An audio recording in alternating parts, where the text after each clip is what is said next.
اسلام آباد میں ایک غیر معمولی گرفتاری ہوئی ہے اور وہ گرفتاری بھی کیسے ہوئی ہے اس کا احوال ہم آپ کو بتاتے ہیں کہ اسلام آباد میں ترنول پھاٹک ہے ایک جس کو ابنائے حرمت سے ایک شہری نے تشبیہ دی، تو اس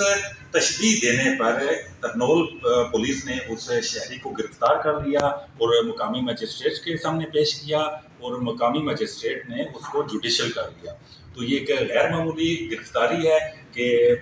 ابنائے حرمت سے تشبیہ دینے پر ایک شخص کو گرفتار کیا گیا۔ اسلام آباد کی سیکیورٹی تو ویسے ہی سخت ہے، یہاں پر غیر معمولی سیکیورٹی کے انتظامات کیے گئے ہیں اور